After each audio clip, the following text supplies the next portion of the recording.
times when Khamenei's death was made official, Iran's press TV anchor actually broke down live.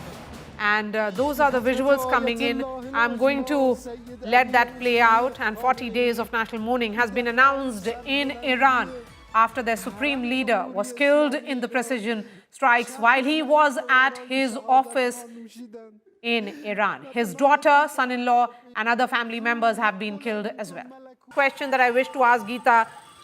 Reza Pahlavi took to Twitter immediately, urging the people of Iran to take charge and indulge in uprising again. But any uprising at this point will be met with similar kind of crackdown that we saw last time around, Geeta. The clampdown will be harder and stronger now. Well, that's right. The situation in the announcements have been made.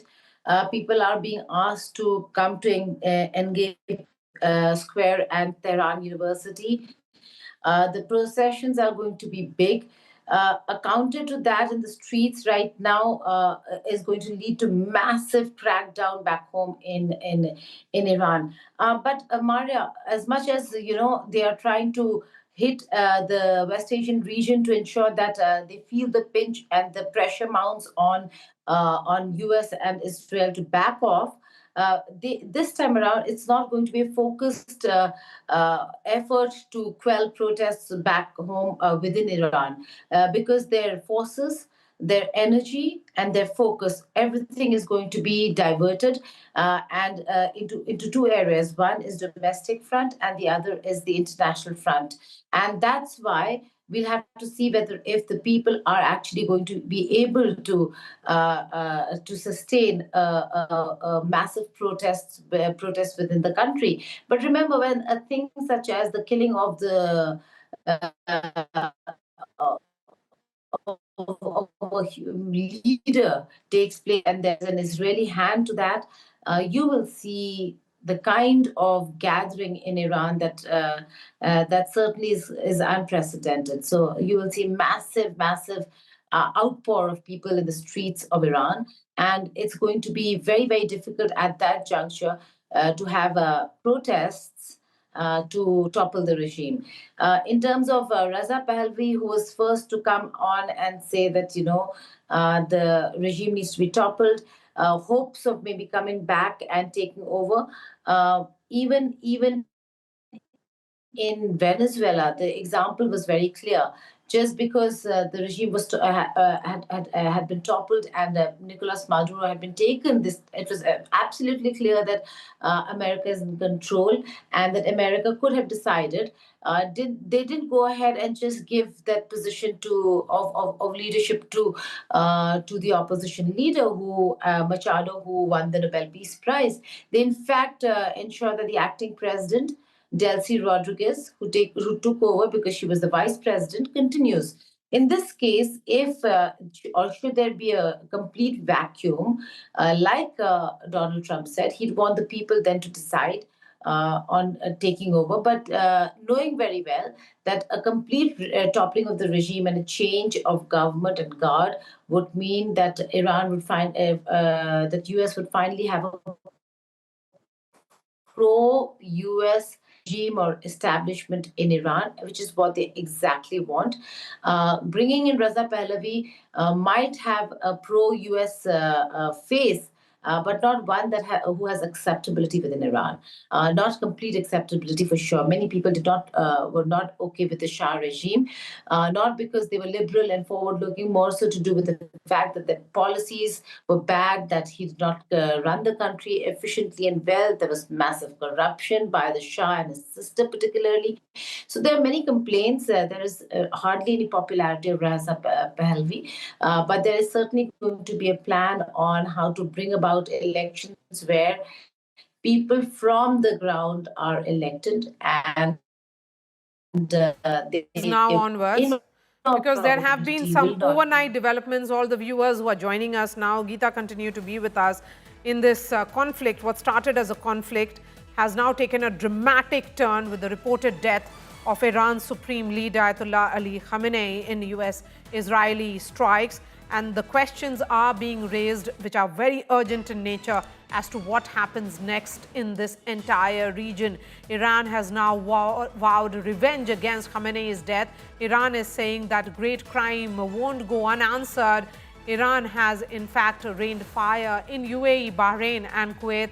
So fresh round of strike now by Iran in all those military installations and other important assets of United States in these countries in the GCC, in the Middle East. Iran has gone on to say that most intense offensive operation will begin soon. So they are warning of perhaps a more intense offensive operation, which is likely to target the bases of Israel and US and attacks in UAE, Bahrain and Kuwait. We saw earlier today Burj Al Arab, an important asset, a luxurious hotel in Dubai being targeted by Iran.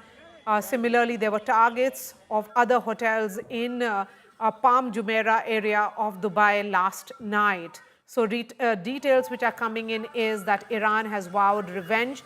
They are saying that they would be beginning or starting a more offensive operation that will begin soon. Khamenei's passing certainly creates immediate uncertainty in Tehran, and who decides what happens to the arsenal, who controls that, and who decides what will be Iran's next move in the absence of Khamenei and the entire second rung of leadership in many ways, with top leaders who are heading various important military bodies and defense bodies within Iran have now been eliminated. The US and Israel have described their operation as targeted strikes on Iran's nuclear sites, missile facilities and command centers, not a full invasion. But the question is this not then, Geeta?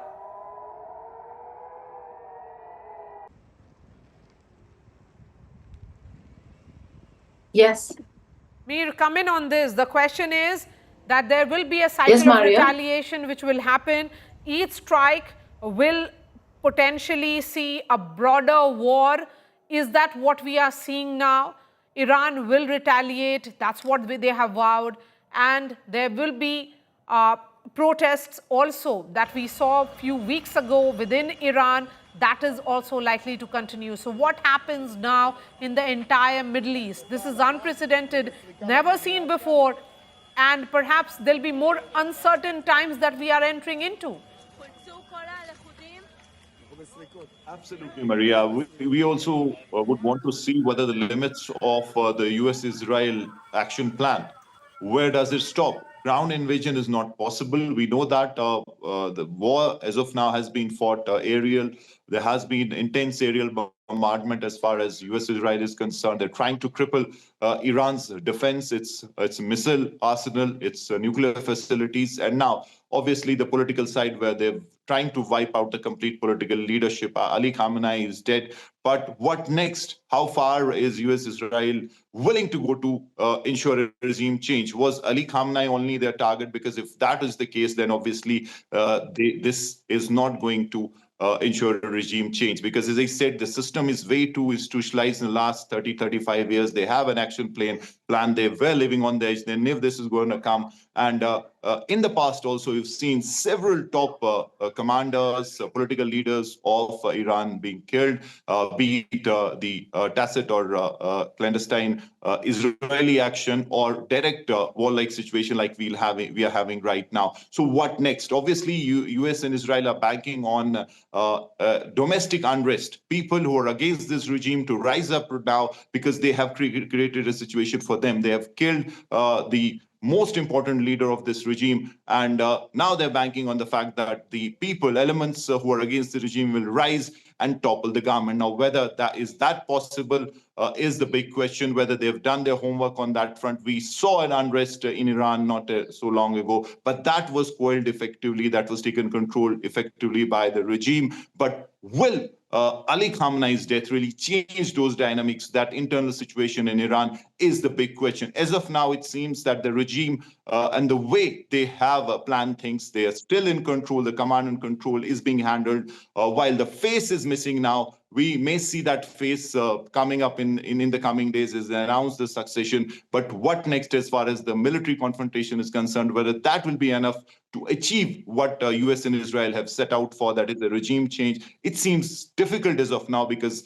a ground invasion is not possible. So now they're banking on internal elements. Obviously, Mossad and the intelligences definitely would have worked on the ground to ensure that those elements really rise. They'll support them. But whether that will be enough to topple this regime is the big question, because as I said, they have succession plan, they had their contingency plan, and that you will see in action in the coming time. Aerial bombardment, the US and Israel can do that and do that intensely, but we know that's not going to be enough to really ensure and effect a regime change. So that is the big question. That is something that we'll see panning out in the coming time. But as of now, it will be a time of mourning. And Ali Khamenei's death can really work in a counter manner, because this could gel people together. There could be mourning, and there could be this wave of emotions really taking over as far as the public in Iran is concerned. So this could be counterproductive as well for the US and Israeli plan. So all those things are possibilities.